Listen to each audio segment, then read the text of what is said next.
तो कल हम बात कर रहे थे द्वितीय कोटि के अवकलन की, ठीक है, सेकंड ऑर्डर डेरिवेटिव्स, ठीक है। तो थोड़ा आज इसको और विस्तार में समझ लेते हैं। तो जैसे ये है क्या, तो मान लो कोई function y equal to f x, ठीक है, इसका हमें अवकलन करना है। तो हम एक्स के सापेक्ष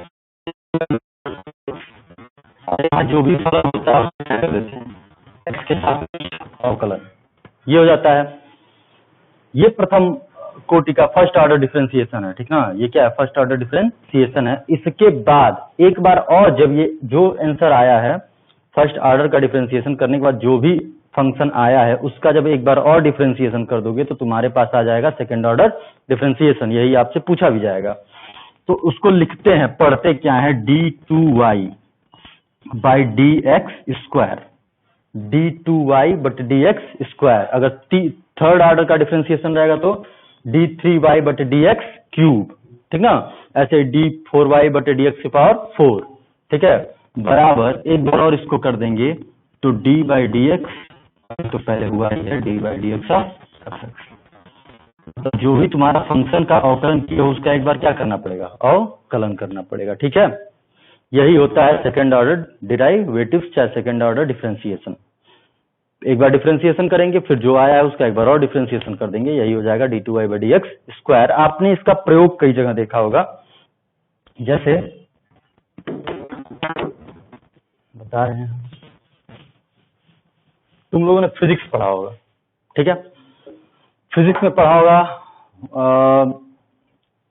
व्हाट इज एक्सेलरेशन, ठीक है।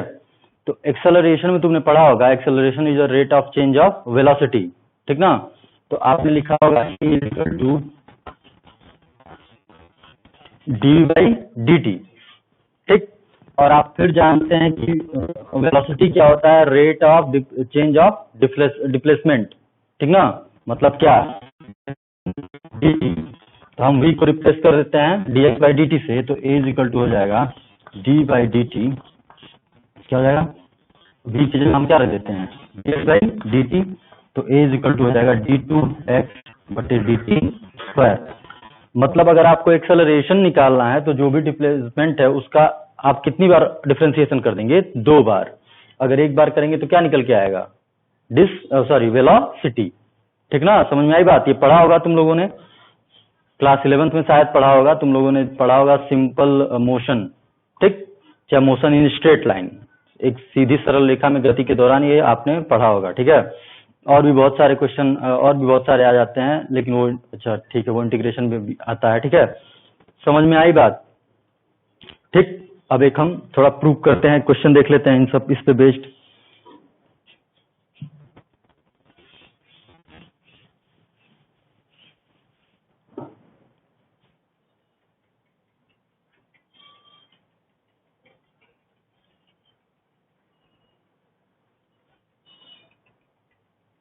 एक क्वेश्चन है y equal to a sin x b cos x, ठीक। y है किसके रूप में, fx के रूप में, और fx क्या है, a sin x plus b cos x। तो प्रूव करना है d2y by D x square plus y is equal to 0, ठीक ना। प्रूफ क्या करना है,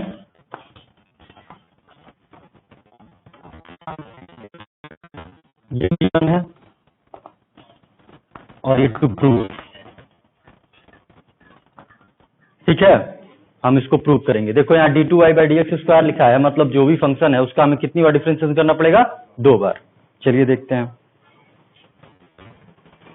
तो जो प्रूव करना है उसको प्रूव करते हैं। तो इसका पहले बार क्या, एक बार डिफरेंशिएशन करेंगे तो D by by D X, A constant है, बाहर निकलेगा साइन एक्स का डिफरेंशिएशन प्लस बी निकलेगा, कॉस एक्स का डिफरेंशिएशन माइनस साइन। तो D by by D X बराबर हो जाएगा आपका A cos X minus B sine X. इसको इक्वेशन नंबर 1, इसको इक्वेशन नंबर 2 मान लो। फिर एक बार इक्वेशन नंबर 2 का एक बार और डिफरेंशिएशन करना पड़ेगा, तभी मिलेगा ना हमें d2y by D x square, ठीक है। तो फिर इसको करते हैं, तो d2y by D x square is equal to, फिर से डिफरेंशिएशन करते हैं तो a cos x का डिफरेंशिएशन हो जाएगा minus sine minus b, constant बाहर निकलेगा, साइन x का डिफरेंशिएशन cos x ठीक है,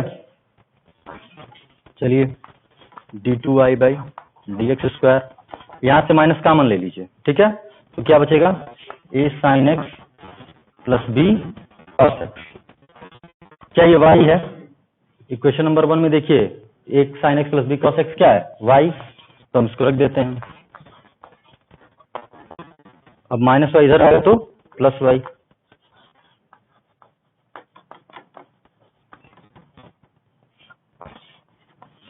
यही हमें प्रूफ करना था। समझ बात आई?